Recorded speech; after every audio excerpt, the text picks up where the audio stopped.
Thank you for joining us for another insightful episode of Creatives Chat. Episode 46, After Show Convo, featuring Gary Haskins. Join us as we chat about who knows what. Our show shall begin now. Streaming from Retro Earth Studio and brought to you by wearehistorically.com, Conscious Brand Apparel, and Learn to play jazz piano like a pro, by a pro, with Jazz Piano Pro Essentials at jazzpianopro.com.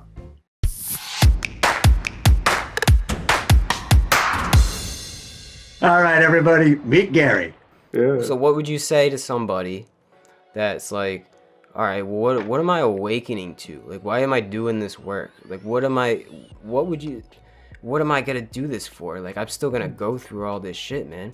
Like, like, why do I have to do yoga? Like, it's just gonna make my life worse. It's just, it's not fun. Like, why do I have to exercise and meditate? I don't want to do that stuff. So how would you describe to somebody why you do those things and what you awaken to? That's a great question. It's funny because a person on one of the guided meditate the satsangs, they posted a similar question in the sense like, what's the real purpose of this? And I just summed it up as kind of liberation, freedom. Whether From what? Whatever you choose.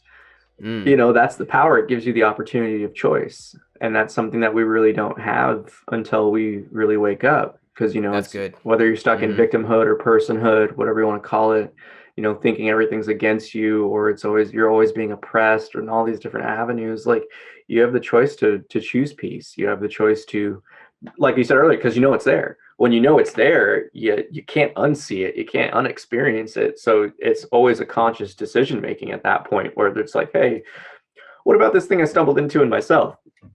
Versus, I'm going to get caught up in the temporary and, be super saddened or rage out or whatever it is their expressions are. So, yeah, I mean, like, liberation is the ultimate goal of this. And I feel like that's one of those things that gets so misconstrued with, the different religious texts and things of how people have pushed it, where it's like liberation. You're just like, you're going to ascend and turn into this light being, like in the waking state and be like, boom, boom, and like all these different powers and stuff. But it's like, no, man, like, the whole purpose of enlightenment always has been liberation, freedom from the temporary.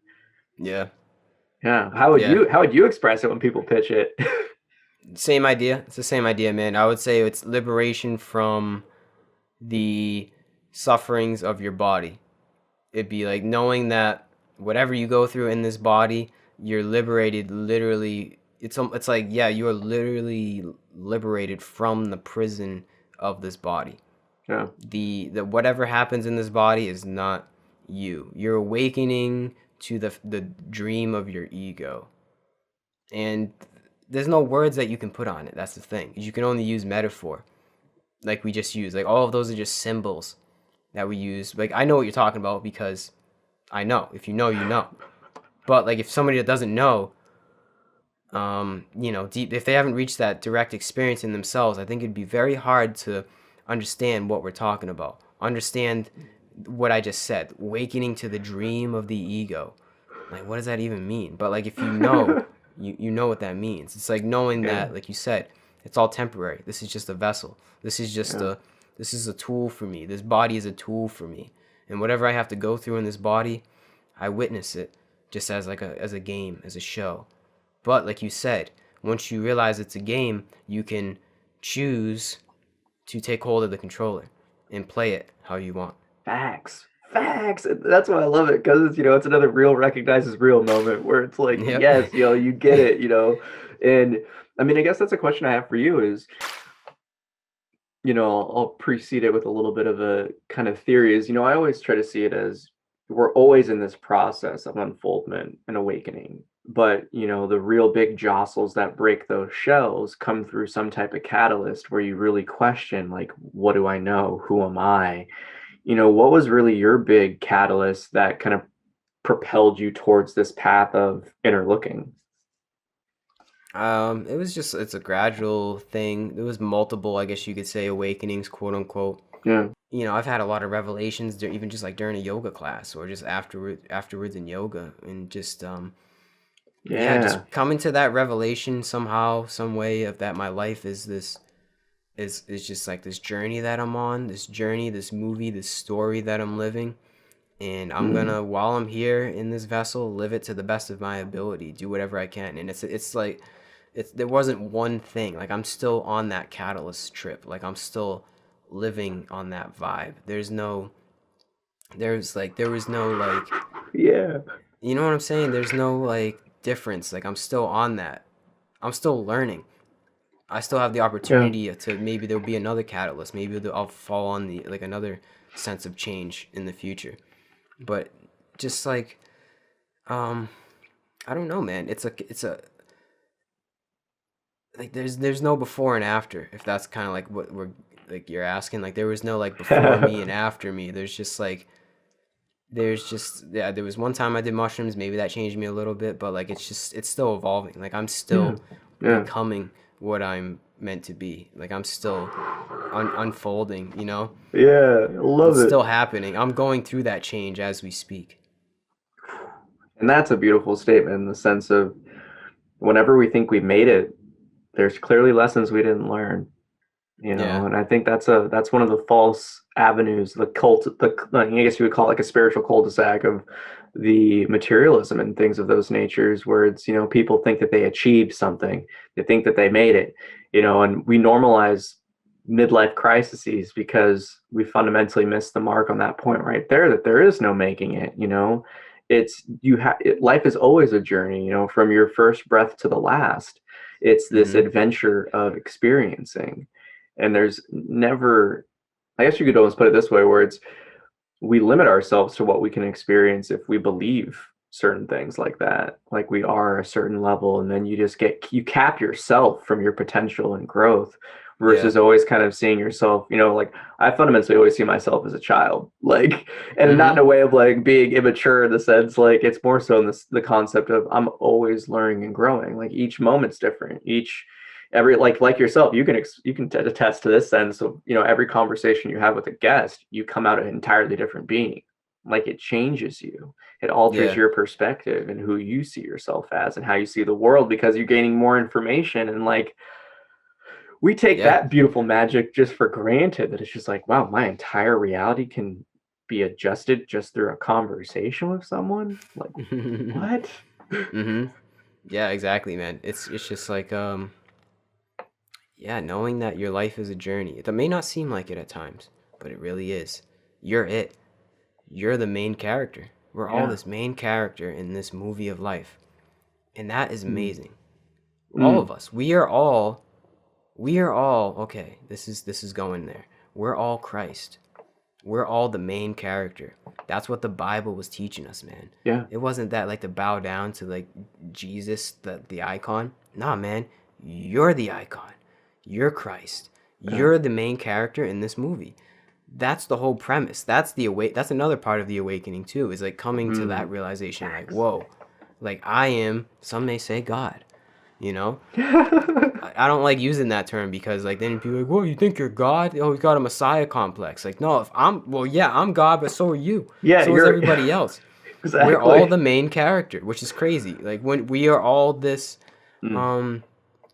but we don't know. That's the thing. You have to know. Once you know, the first step is knowing that your life is a movie, or a story, a dream, whatever you want to call it. And the second step is, like I said, taking a hold of the controller. Then you can choose. The idea, it's like you surrender into the Yeah. game, but by you surrendering into the character, it actually gives you more control. I know that seems counterintuitive, but the more that you let go of resistance and you just kind of go with the flow of this character of Gary Haskins or Peter Lucas, and you just go into like whatever comes up, you actually are able to gain more control of being that character in the movie. Yes. It's a weird paradox, you know? But it's the Yes, yo. truth. It's craziness. And it's It's just how beautiful. this life works. It's beautiful the way you said that, because it's so true.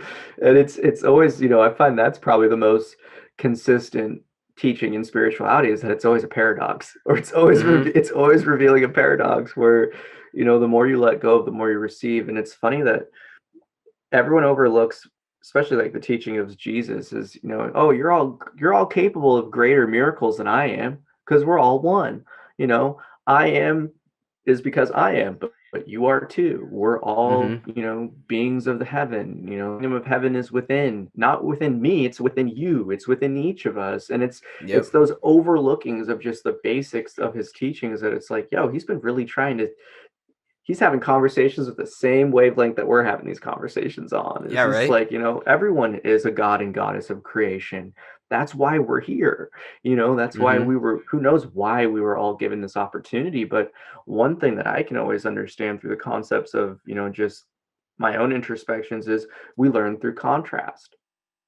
We learn through Mm. duality. We learn through experiencing something and not experiencing something. So how else could one source or one energy experience itself?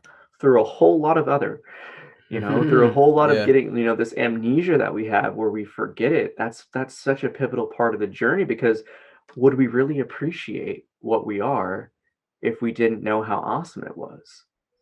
Yeah. you Yeah. know I know what you mean.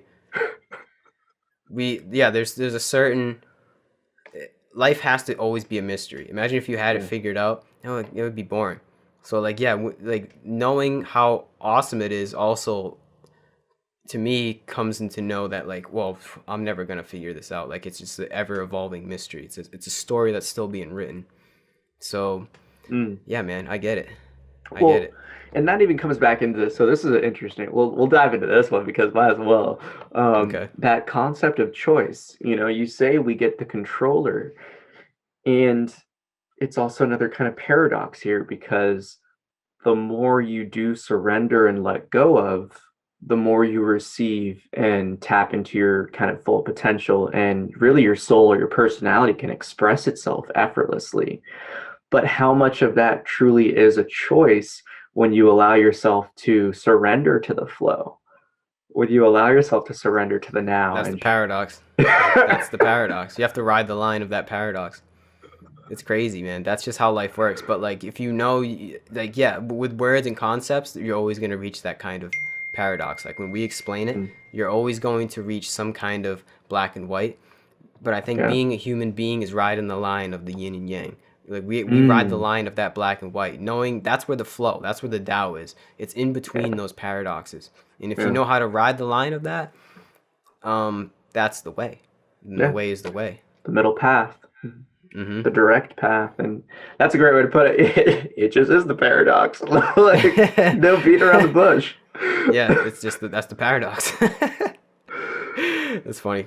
No, it's Oh man. beautiful when you say it though, because it just brings a highlight back to the point of, I mean, just like moderation, where it's a fine, it is like a dance, as you said earlier, it's being aware of the music, it's being aware of the steps, but not thinking about them, looking at the ground, 1 2 3, 1 2 3. It's allowing things to express themselves. And that's really where the beauty is in life, those moments that Mm, we're not directing, they just kind of take us there, and then we have this beautiful experience.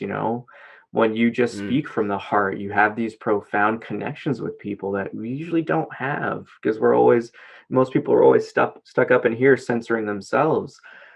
And that's kind of the coolest thing about, your show, and what you've been able to, tap into, is you really do come at it from so many different angles with the different people you have on, that it just provides a different avenue of thought to really kind of ponder upon.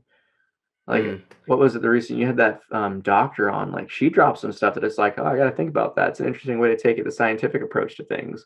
But even Yeah, that yields so much opportunity, because when we can quantify stuff, when we can show the Western world, that this stuff is happening, you know. exactly. Exactly. Yeah, that's what's happening now is the Western world's catching up to the stuff we've already knew. These ancient medicines, these ancient techniques. The Western world is just now kind of like smartening up because there's no other way. Yeah. Like we either fall behind and stay on the hamster wheel, or we do catch up to these yogic teachings and ultimately become happier. Create a better world, be better people. Yeah. The spirit and the And science used to be one, and then it got separated. Now it's coming back, that dance of repulsion and attraction. yeah, there's some truth in the middle though. That's the thing. That's what I'm Yeah. trying to find Always. it. is there's somewhere in the middle. That the truth lies in the middle of the two poles of the Mm, polarity of the yin and yang of life. The truth, the way, the Tao is in the middle. You just have to know, like, just like be like Neo in the Matrix, man. You just like you just going. You're just like a dance. Life is just a dance. You're just flowing through it, bro. Like, oh, there's something, an energy I don't want. I'm gonna avoid that. Oh, something else going that way. I'm gonna dance this way. Just make yeah, life a dance, bro. Make it just something that you just flow with, because like no matter what, something's gonna happen. Just be okay with that. Just be okay with shit happening in your life, and I guess that's just how you become happier, you know? Just be mm, okay with what it means to be a temporary, decaying body that we're in. Be okay with that. And know that shit's gonna happen. We're imperfect beings. Know that we have an animalistic instinct. Like we still have that, like we have innate desires and needs, like, you know, sexual needs, eating, sleeping, all of these needs that we have and the burdens of the body. I don't even want to say burdens, but like just things of the body yeah, that we have to deal with. Be okay with that. You know that that's just part of the game. yeah, Um, and then from there, you approach the other side of yourself, the other opposite, the yin of the yang, the spiritual side in a different light. You know, because that's yeah, it's all one, but you have to recognize the black and the white. You have to yeah, recognize the animal, the body vessel that we're in. You know, this whatever this is, in order to recognize the other side of us and see that that's not all of us. Like we are human, yes, we're always, you're never gonna escape being human. You're never gonna escape the ego, but you have to surrender into it in order to be resurrected and see mm, yourself in a new light. It's a, you know what I'm trying to say? yeah, yeah, It's like totally. it's yin and yang. You have to understand the material world and your body first, in that side of the polarity, and then you can understand the other side of your polarity. Yeah, It's yeah, yeah. it's a science. It's a process. Yeah, it's that balance, and I like to see it It's a as, balance. the you kind of have like the human aspect of us, which you can, whatever people want to associate it with, ego, your shadow self, the negative, blah, blah, blah, all these desires. And then we also have that kind of like eternal nature to us, the spirit, the being, the love, the peace and Mm-hmm. everything. But if you're just tapped into either, there's always a sacrifice of the two, Exactly. and everything sits Yeah. upon, as I call it, the fulcrum of the I am, where we're Mm. just watching this movie play out, yo. Like we're Yeah. just playing, we're just, what you said, we're the main character. We're just hanging out with this. And sometimes life is going to give us these opportunities to kind of see the balance in the game, because again, it's a seesaw, it's a play. You're Yeah. playing a thing, but ultimately when we're in our element, it's when they're both harmonized. Because Mm. I personally have come to see that the ego gets so vilified that it creates I would almost say like a roadblock to understand the healing that can be done with it. Yeah. I'm very opposed with people saying, like ego death, ego this. I'm like, the ego never really was. How can something that never really was die? It's just an idea, Mm-hmm. But what I do know is that this body has its own feedback. My emotions is like a sensor when I can feel other people. When someone wrongs me and hurts me, and I feel like, or an anger, or like a disappointment or an upset at like feeling come up, I'm like, oh, what's the body trying to tell me? And that's a subtle just self-talk thing, in your own mind. Is just, and it comes back to life, like what is it doing for you versus at you, or what's happening to you versus for you. And it comes back to that point of, when I really started just to even change how I communicated within, it started to drastically detach the intimacy of the bodily feedback, where it was like, it was Mm. no longer oh, I'm angry, I'm upset, I'm disappointed. It was just like, oh, my body's telling me there's disappointment here. Why?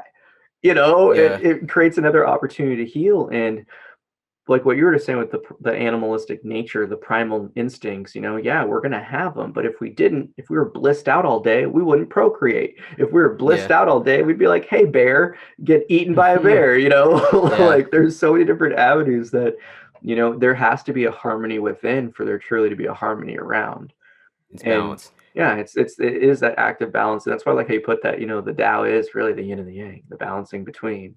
Mm-hmm. And again, that's so overlooked, man. It just like, it seems so elementary at this point now in this journey, but it's really the most simple lesson. It's just don't get attached to anything really. When you're attached to something, you're getting identified with it and consumed by it. And that's Exactly. that's how I see spirituality gets turned into is, a lot of people see it as something to quantify or to identify as, and it's just, oh, that's another cul-de-sac. Yeah, You'll that's learn not. though. Yeah, exactly. That's funny. Yeah, it's spirituality is like turned into a religion of its own. Like the new age spirituality is actually not like okay, so real quote unquote spirituality is finding that balance. For me at least, it's being able to know that yes, I'm human, but also I am spirit. Yes, I am spirit having human experience, but I'm not going to escape the human experience. I have to still play in the human experience. That's true, getting rid of all the yoga poses, all the crystals, all the, all the mantras. It's putting it very simply is knowing that my being extends further than my body. Mm, And if I can find the balance between being a hippie and being a, materialist businessman somewhere in the middle, find that balance and like I said, dance between them. And that's spirituality to me. That's my own spiritual practice is being realistic, but also yet being idealistic in the sense of spirit. Because right now our world's at an imbalance. We have too much yeah. of the material. People don't know that there's spirit. Now, I'm not saying we have to create the Garden of Eden and live in this spiritual hippie land because that's not realistic either. It's we have to come to a balance in this world. Like collectively, we all reach that balance singularly, we all reach it in ourselves, but we also then will create a world that is more balanced so that we can live in harmony essentially. But it's harmony that's also, realistic with the laws of nature and how this world works. And that's how I Yeah. see the world going. Ooh. Ooh. Balance, man. We're so much imbalance because people don't know who they are. People don't know that they are also spirit. That's kind of like what it comes down to. Like when you realize that you're not just your body, that is the catalyst for you to make the choice to become balanced, to balance the energies within yourself. But you have to come to that realization first. Yeah. Yeah, 100%. So, in terms of you talked upon surrender being one of the big kind of takeaways, just from being, the host for your show. Have there been any kind of notable takeaways that had kind of changed your own practice that or caused you to kind of really like have a deeper question that kind of led you down to a new path of kind of expression or discovery? I would say just the whole creative aspect itself showed Mm, me that you can do whatever you want in this life. Just knowing that I did it, like it's just showed me, like it gave me a lesson myself. Like, well, what else can I do? It kind of showed me like if I can do this, then I can write a book. I can paint a picture. Like it's not hard. If you live in yeah. America and you're watching this video, you're listening to this podcast, you probably have a lot more opportunity than most people in the world. The simple fact that we have supercomputers in our pocket that allows us to, more powerful than the ones that went to the moon, that allows us to Yeah. create anything we want. So like I would say nothing too specific. There's definitely revelations I've reached with people and I'm like, wow. I'm like, damn, like that hit me different. But ultimately it's the whole entire process itself that's changing me. Like knowing that Mm, I can do whatever and so can you. Anybody can do whatever they want. We all have the same exact technology in our fingertips. It's just it's beautiful to mm. be able to like, and it doesn't mean that like you can do whatever you want, you can manifest whatever. It doesn't mean that like I'm gonna manifest being in the NBA tomorrow. It's not like that. It's through it's like a scientific approach to your being. To like manifestation takes time.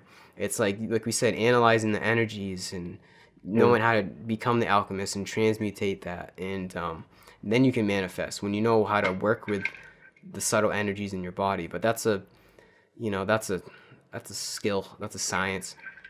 Well, But even right there, the courage to act.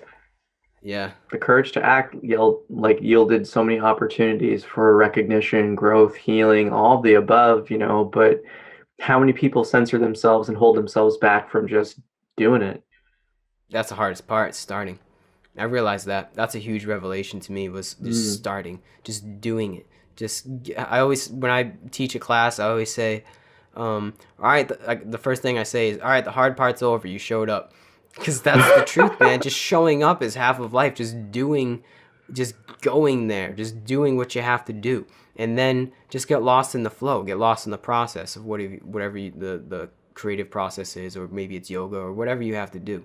But just the simple fact of just showing up. Like the first time I reached out to somebody, for wanting to have a conversation with me, I was like scared. I was like, oh man, should I actually do this?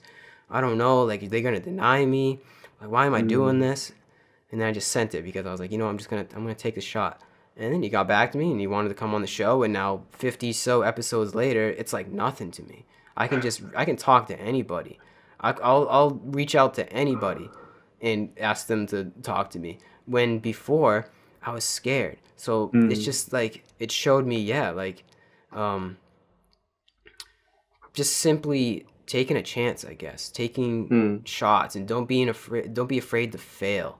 That's a huge lesson, because if you're afraid to fail, then you're not going to get anything done. So like, I kind of reached a point in my life where I just don't even care what happens. I'm just kind of going with the flow. I don't care if people deny me.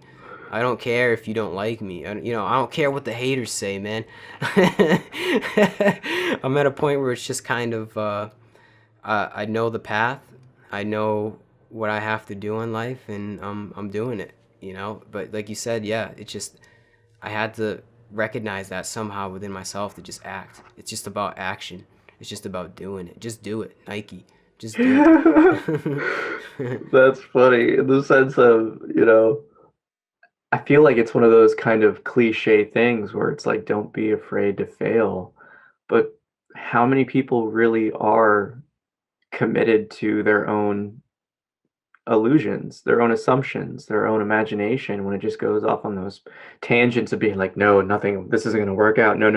It's like you give yourself 1,000,001 no's in your head before you even give yourself the opportunity to even have a no or a yes. And it's funny because the way I see it is, life is always trying to uplift and support you, but are you going to be in the way of that? That's our power of free will right there in action, where it's just like, life wants you to succeed. Life wants you to experience and awaken itself, but are we really going to be an advocate for that? Yeah. And that's where killing the ego, quote unquote, comes in. Because that's the ego. It's like you're listening to the part of your brain that thinks this is who you are, thinks you are the image of how you portrayed in the past. So you don't want to take action to change your being, because your ego, the one thing the ego doesn't want is to die or to change, right? Yeah, lose control. So that's to lose control. So that voice in your head that's telling you, nah, it's okay. You don't have to send the email. You don't have to go to class today. You don't have to do X. It's okay. Just stay here. Just go on your phone. Watch a few YouTube videos. You're good. It's comfortable here. That voice, you learn to not listen to that voice. Or you use that for like motivation. Like that voice of the ego that's telling you not to do it. Whenever something tells me not to do it, well, I'm gonna say not everything, but a lot of things where they tell me in my head not to do it, I usually don't listen to it. I usually just there's like the ego, and then you can tap into like your greater self, your higher self. And that's even corny to say, but it's true. Like there's a sense, it's like tapping into your intuition, I guess you could say, your imagination, knowing what voice. I sound like a schizophrenic. Like knowing what voice in your head to listen to.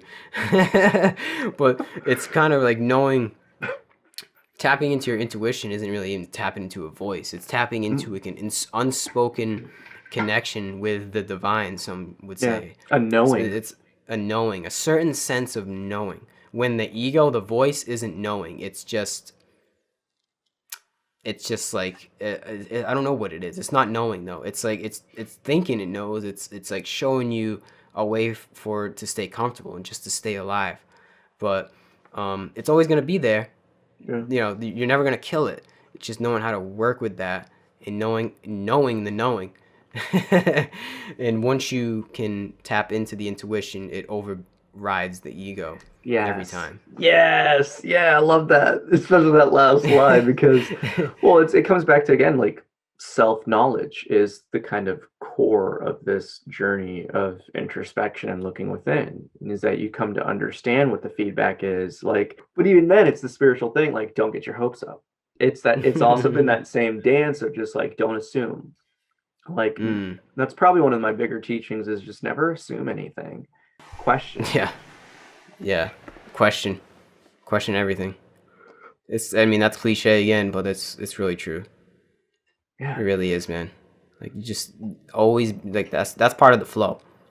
Is not saying like, this is right, this is wrong, this is right, this is wrong. Like, maybe this is right, maybe this is wrong. It's staying in the sense of, like you said, you don't know, is unknowing, because that's just the ego latching onto things. Yeah. That's just the ego saying, like, yeah, this is how it is. This is the world that I've built. This is the structure that I've built. This is, this is the world. But like, that doesn't even make any sense. What do you mean this is, like, no, we can't ever explain the world. The ego is always going to try to explain things, put things in some kind of model, some kind of conceptual framework. It's not, that's not the truth. You're never going to reach the truth through any kind of conceptual framework. It's always going to be there, or some kind of model is always going to be there. But what comes first before the model and the concept is that intuitive knowing. That, like you said, like, yeah, there is something that you can tap into there that is primary. That's the primary, that's from the source. The ego is just like I don't know, it's a reflection, I guess. It's like something, it's another layer, I guess, of this being. But yeah, there's something where you can tap in, like, there is this act of just like being able to touch upon, like we talked about, that unspoken frequency that seems to be at this point in time sending us some kind of message to change, right? Tapping into that unconscious frequency that's within us, that's primary. That's the true messenger. Some may say God. I don't know. Maybe it is. But there is a way to just tap in. Yeah. There, for everybody, man. We're all, like I said, I think the premise of this whole conversation is just like the body is just like some kind of radio. It's like a radio transmitter, not a transmitter, like we're just, we can take in frequencies, we can take in certain vibrations, and you just have to know how to be able to do that, because we all can. We can all find the balance within ourselves, and from there create this amazing story and game of life. Yeah, 100%. And it's fascinating the way you talk about the vehicle that is the body, because you can incorporate all the different arts of qigong and like energy work and like the prana, where it goes into like the lower duodem, or like your lower furnace, where it's there's almost like that's our generator. And it's funny again, because it's like solar plexus, your power center, where Yeah. it's just like you have the your energy storage in the lower aspect. You can start to see your body as like the dopest cyborg. The portal to like the divine is like truly through the heart, where it's like when things open up, the love centers come in, like the love frequencies just shine. And it's fascinating, because I was actually having this conversation with one of my more personal training students, and it was, he asked me a question. I'm like, like, how do you see, the brain? Because, obviously, like when we're working out rest sets. So I was like, this is what we talk about, and it was, I've started to kind of see the brain as that it really is kind of just like the frequency generator. It's our organic computer CPU. I almost kind of like to call it like a quantum computer, because it's able to obviously like absorb and interact and kind of use the photons or whatever the sensory organs are telling you to make this image. But just on that same note, when we can alter the chemistry of the brain, whether it be through psychedelics, whatever you're doing, it's able to change the vibration of the body on a cellular level. And that's and see, this is where I'm very curious to see if like where Western science can take all these things, because it's like what we were saying earlier about like the electrical charge of the body and the brain. Like, we can measure all these things now. We could start to look at the different aspects of what's getting altered, and I'd be very fascinated just to see the impact of the different frequencies that our brain can adjust to, and what that starts to emit. What energy field are we changing around ourselves that our own sphere can actually tap into? Because again, like, you see someone tripping in the woods, you're just looking at someone like running around, touching trees, touching nature, like breathing differently, and like eyes super dilated, but like to them, they're in a completely different space. And I think that's always the most beautiful stuff, is when you get into the timeless nature of life. It just goes to show where it's like, oh, wow, I've had minutes last eternities, but I've also had like hours fly by in minutes. And there's nothing about that other than the perceiver, Yeah. and just getting and being one with the moment versus being a participant and waiting and having the assumptions and angst and all the other things getting in its role and Yeah. interference in life. That's another paradox, right? The more you become one with the moment, the more you can transcend time. Yeah. It's like the more you ease into it, the more you can soak yourself more into this moment, the more you actually gain a sense of transcending time, the concept of time. Yeah, the timeless nature. And to me, I feel like that's true. That's more true to our beingness than any type of regimented time construct. Where Yeah. it's like when we just, let the ethereal dance play out, it's just like, oh, wow, that was like a few hours. Whoa, I guess I was having fun. Yeah. The ethereal dance. I like that. That's funny. So true, man. Well, I come to the question of, when we're children, what do you think do you think our experience as children ultimately is that reminder of who we are before we even start this life? Because you I hear, think we're closer to when we were a kid. I think you're closer to the source. yeah, That's for sure. So it seems like, so let's analyze what a kid is. It seems like a kid is closer to the source, right? So the source is probably this innocent, playful being that has a sense of humor. It's kind of like a little rascally sometimes. Kids they like to play, they like to play jokes. So I mean, I guess it's like, yeah, kids are just a reflection of like the nature of this world. It's kind of like this, God, some may say the one is this playful being, as a sense of humor, curious, innocent, and loving. Kids love. That's the thing. Kids love. Like, they love each other. You throw some kids in a room, it might be a little crazy, but they all get along, like there's no ego barrier with kids. There's just being human, them being them. There's no black and white skin, there's yeah, no like, I look like this, you look like that, I'm not gonna treat you like, I'm talking about like kids, like real young, because yeah, we yeah. eventually, when you say like a kid, like how old are we talking? Oh, I'm thinking like before the conditioning's fully set in. So like maybe like Yeah. what, before 8, before 10, something like that. Yeah. Something like that. I would say, like, from 6 to 10 years old, that's when you're really like, you're an innocent child, or at least, partly. And yeah, you just I don't know. Yeah, it is that is our nature. We don't. The thing is, it's always in us. Like, we always have that childlike innocence that we can return to. We Yeah, never lost that aspect of our brain. Like, we were kids at one point, but we can come back into that childlike innocence. And that childlike innocence is spirit, essentially. Or it's a part of it, at least. It's not all of it, but it's a part of the spirit is just playing, seeing this life as just a play, just having mm, fun with this incarnation. Being curious. That's what my whole show is about. I'm just curious. I just yeah, want to yeah, talk to people, just have some fun with people. um yeah, and just play the game, play the game. yeah, um yeah, I really do believe that, like, kids are tapped in more unconsciously. They're just like, they're yeah, more into the source, and we grow out of the source. We yeah, decondition. So we condition kids, we condition ourselves, the world conditions these kids into, how we are now. And then the act of spirituality, to me, is an act of deconditioning yourself from how we were conditioned. And then you condition yourself, you condition your own being into mm, a being of truth, a being of living in accordance to your Sri Dharma, as they call it, like what you're here for, like your purpose. And then mm. yeah, you get a little more.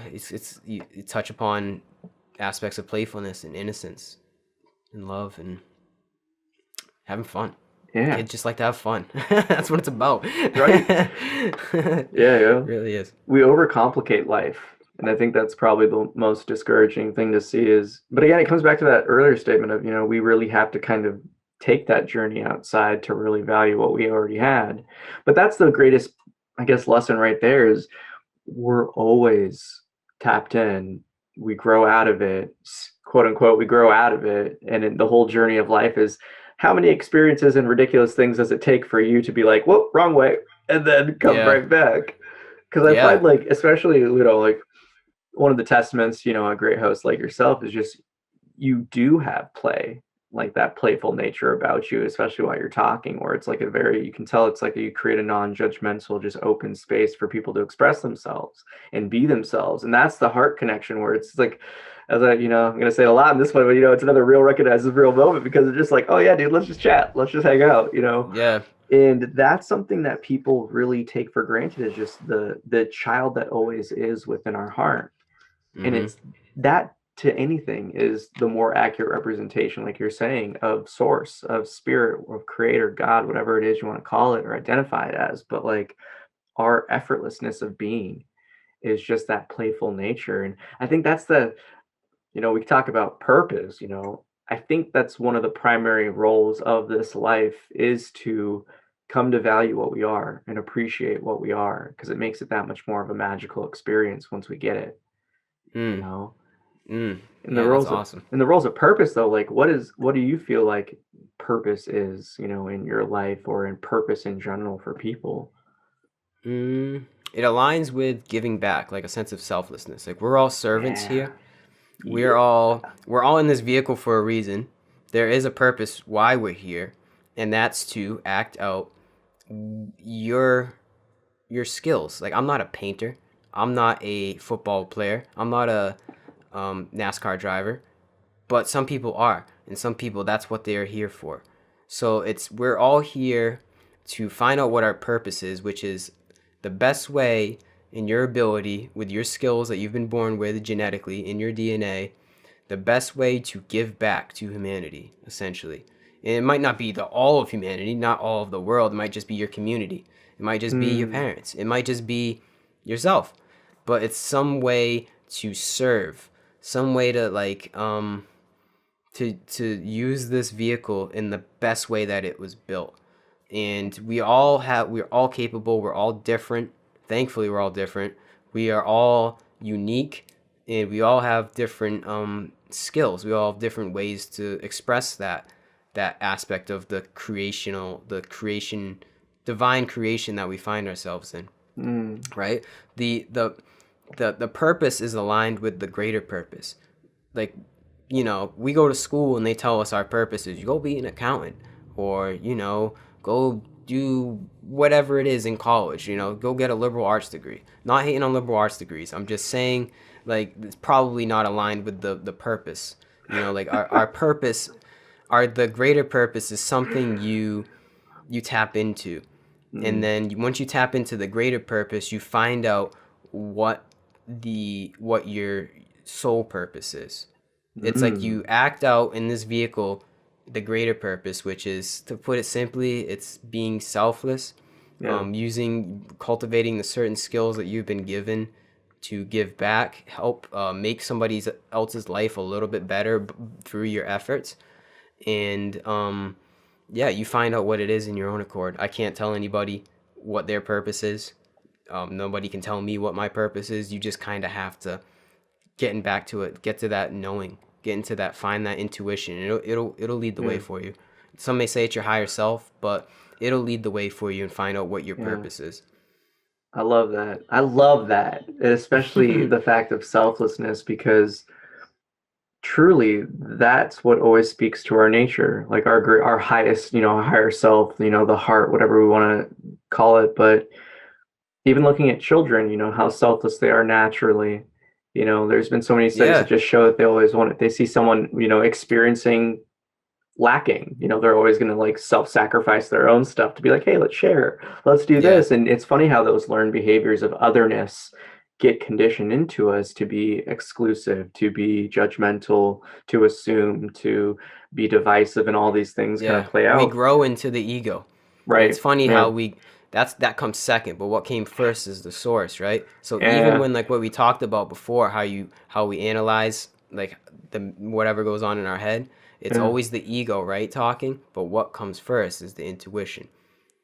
So even Yeah. chronologically, that came first, right? Like when we were Yeah. kids, we grew out of that. Like our Yes. brains grew into the ego. So that's Mm. why it feels like when you tap into your intuition, it feels realer. Because yeah, it literally did come first. Like before you morphed into this ego of the limbic brain structure and like whatever's going on up there, the amygdala, and you before we actually quite literally physically morphed into that, Yeah. what came first in our brain, in our being, was that intuitive knowing of childlike innocence, playfulness, Yeah. curiosity, love, blah blah blah.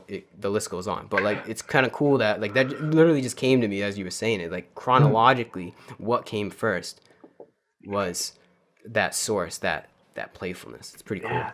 And that's even, yeah, no, I'm loving it though, because it goes back to it goes to the point where it's, it always is a return to source, and it's funny because that actually even adds even more weight to how I've always kind of seen the spiritual journey, or like life, whatever we even want to call it. And it's like that rebounder toy that everyone like always used to play with when we were kids. You have that thing that's Yeah. attached to your wrist. You throw it out, whatever that peak catalyst is for you to return home. It's just like, oh, okay. And then you start questioning things inward. And then always at the hand was the source, was the intuition. It was Mm-hmm. it was how the game started. And I Mm. love it how you put that, because that just like brain blasted so many different avenues of just like, oh yeah, man, that's how deep I love this. Let's go. Because it goes into that concept of we always are searching for what we are. The kingdom of heaven is within. And it's Mm-hmm. funny how even just in this conversation, you can talk about it and go to all these different angles, but it always circles back to that same concept of knowing that Yeah. everything we ever seek and want is within us. Yeah. And that's it. That's it. It's funny because we've had like what, I don't even know how long we've been talking now. And we go over all these concepts, talk about dreams, psychedelics, tapping into different states, analyzing energies, blah, blah, blah. List goes on. But ultimately, from any of that, you're not going to reach the truth. That's the ironic thing. Like I said, it's so Right. ironic that about the things the ironic thing is the thing we're trying to talk about goes beyond words. It's an unspeakable. Terence McKenna's famous quote of mine. It goes, there something along the lines of there is a an unspeakable. I'm paraphrasing. There is an unspeakable truth that goes beyond all words, like all conception, all vocalization. It's just hard as hell to talk about it. And it's true, man. Like there, no matter how much we really speak about this, it's just like this certain intuitive knowing that Yeah. you kind of you come to, and anything else other than that is just part of the play. Right. Right. Right. And it's the funny part because I think it was Muji who I learned this from. And it just resonated so deeply like years ago when I was listening to this, because I found myself getting caught up in, the getting caught up in the imagination, kind of creating this image of what it's going to look like, when I am liberated, what is these things going to look like? What's this going to feel like? Blah, blah, blah. And just kind of creating this really an obstacle for something, for some letdown or suffering, because I see it as, assumptions lead to judgment, expectation leads to suffering. So it's this avenue of like, it was almost the mind's way of trying to create something to be, to discourage you by, because you didn't achieve that, you didn't attain that, Yeah. because no one ever can say like what they think awakening and like, coming into these truths and deeper knowings is really going to be, because again, you can't express this stuff. But the way Muji put it was just like, all the things that people can talk about, it's just the aroma of our being. But even that can't describe the being itself. It can't Mm. describe what we're looking from itself. It can't describe what we're experiencing itself. It It's lies in just, paradox. yeah. And that's the thing is, it's like the age old question you could ask, like, can the observer be seen? Can you observe Mm-hmm. yourself? You Who know? created God? Yeah, Like all those, exactly. the chicken and the egg type of things. But when it comes back Mm-hmm. to it, what we are transcends any type of expression of what we are. It can only be experienced. And when we experience, I think that's almost like we live out what that is through our actions. And even they Mm. won't be it, Yeah. because you can't contain the infinite in a finite expression. Mm-hmm. Exactly. That's the irony. That you just it's just The flow is in the middle. It's somewhere in the middle. It's like we said, man. It's not becoming too complacent, just like going with the flow, as in like just becoming lazy. And it's also not latching on to the concepts of the playthings of this play, of this show, this stage that we're in. It's in the middle. It's working with that. It's flowing with that. And that's true spirituality to me. It's letting go. Letting go of the wheel. It's just, you know, yeah, it's just silence. Bro, It's just silence. It's silence, but also it's knowing that there's, how do I put this? It's not all silence, knowing that there's also going to be noise, but there's somewhere on the other side of that noise too. Like there's always that silence. There's always that peace. But there's always going to be the noise in life. There's always going to be the words, the concepts. Like the mind, you can't escape it. Yeah. We can't escape that. But if you know that you can, that's all that matters. Like to know that it's possible, that's really all that matters. Beyond concept, to know that we go beyond concept ultimately. Yeah. That's the idea. Using concept to explain that there is no concept. Yeah, and it's funny because it's like the experience of and I'm always never sure how other people experience it, but the emptiness that you can feel when everything kind of drops away, yet it's categorized conceptually as nothing, as silence, but in the heart you can just sense it as this pureness, this fullness, and this, I guess you would say, it's something that's not lacking, but it's nothing. Yeah. Like, because not even nothing describes it. Yeah. Because nothing is a thing. When you say it's nothing, yeah, it is no thing. It's not even a thing. Yeah, it's just the trap of our words. It's the paradox. That's why Zen koans, I don't know if you ever read any Zen or heard any, they deal in paradox. There's no conclusion in a Zen koan. There's no moment. It's just like it will leave you like with a weird sensation in your body, and there's no like conclusion. It's just like it deals in paradox, and that's where the truth is that there is no conclusion, because the mind always wants to say like, this is it, this is how it is. Like we just like to like say, this is the world, this is the model that I have, but there is actually no model. Like there's no end, there is no conclusion. So with Zen, it's attractive to me that like all of these lessons, the lesson is that there is no lesson to be learned essentially in them. There is this kind of state of settling in with the paradox, at least from some of them that I've heard. Like there's a way to put words that accurately describe what goes beyond the words. It's like poetry in a way. It's its own poetry. It's pretty cool. That's beautiful. It's a good way to interpret that. Yeah, a way to use concept to show that concept doesn't matter. Like to show that that concept is not the truth. Like a lot of things that I read in Zen, it's just like, it just makes you go, and there's no like conclusion. There's nothing like, when you read like a quote, it's like, oh, that makes sense. There's like, actually a lot of Zen things don't make sense. Like a lot of them are just like, like I see, like I kind of like, it's a weird kind of understanding, Yeah, and it's interesting the way it even pushes you to that point of what can be deemed a vulnerable or kind of uncomfortable place within the being is you have to accept that you just don't know.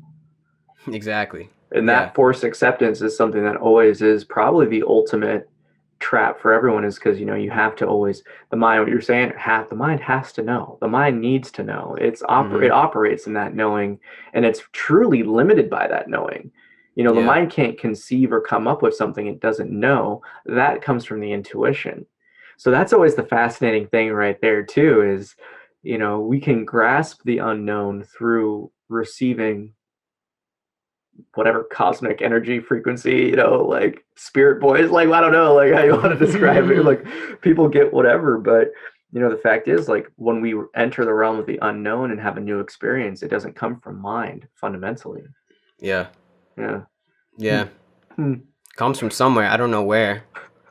There's something else. Like I said, man, like we talked about, there's something else coming in. There's some other transmission that's happening in this moment that we're living in. It's a very crazy time to be alive, but there is something that is changing our ways as human beings. This may say the Great Awakening is happening, a new renaissance, but there's something that is allowing us, if you tap in, Yeah. to transcend, to evolve, to ascend. There's something that is allowing us to do that, man. Yeah. I don't know why, how, where. Is it God? Is it the aliens? Is it Jesus coming back? Who knows? But there's something happening, man. Without a doubt. If you all you got to do is just tap into yourself a little bit, and you'll know. If you know, you know. Like you said, man, real recognize real. Like there's just something, an unspeakable knowing that I don't know. It's a beautiful time to be alive. I'm happy to be here. I'm glad that I'm going through this experience no matter what. I'm fully, I'm not gonna say fully at peace, but I'm at peace knowing that there is always peace attainable. Yeah. What a privilege. Yeah. It's a crazy, like I always think like this is a crazy time to be alive, man. Like if I lived millions of lifetimes and incarnations, this one's really unique. It has to be. Like this one, Right. I'm like, think how we started this whole thing. I'm talking to you through space and time using two crazy contraptions, and we're communicating like we're in the same room. And I would have never met you. I would have never been able to make this connection. And to me, that's amazing. Like that's cool that we're able to do this. So it's just like I feel very blessed to be able to have this and go through this conversation and you know, just being able to connect with you and people like you all around the world, because this is like, it really is, when you take it in, it's a crazy, crazy time to be alive, to be a human being in this experience. It's amazing, man. I'm so grateful to really just be alive. Like ultimately all these things that we talked about, getting the bare bones of it, it makes me be so grateful to be here, because that's what we're all lacking. We're all just looking for some reason to be here. Purpose, right? We talked about purpose. We're all just looking for something to say, like, yeah, it's okay. Like you have a purpose. You're meant to be here. You are here for a reason. And ultimately the whole yogic journey, the whole creative process gives me a reason to exist. And that's what we all want, man. We all just want to find some kind of reason for all this craziness happening, and the reason is so that we can fully become the best version of ourselves. I believe, that's how I see it. I'm so grateful to be able to experience this journey that is the life, the vehicle, the meat suit of Gary Haskins in 2021. That's ultimately what I get from this entire journey and this entire profound conversation. Ultimately, if anyone listened this long, it's that, if you go through all of this, it's that you're going to be a happier person and be just so thankful to be alive at the, not at the end. I was going to say at the end, but like through it all, through this entire process, you're going to be a happier, more thankful, more bright, positive, loving person. And I don't know, I guess that's why I do it. Oh man, and Gary, with that, thank you so much for coming on Creatives Chat. Thank you for watching, and as always, roll the outro. That concludes this episode of Creatives Chat. Thank you for watching. Join us every Thursday at 3:33 p.m. Pacific Daily Time as creative minds get together and chat about who knows what. View more episodes on our YouTube channel. Don't forget to like and subscribe. Thanks again to our sponsors for making this show possible. Thank you, We Are Historically, for your conscious human apparel. Shop online at wearehistorically.com. Hi, I'm Darius Wilrich. I'll teach you everything you need to know about playing jazz piano like a pro with my 12-week online video course and downloadable guidebook, Jazz Piano Pro Essentials. Enroll today at jazzpianopro.com.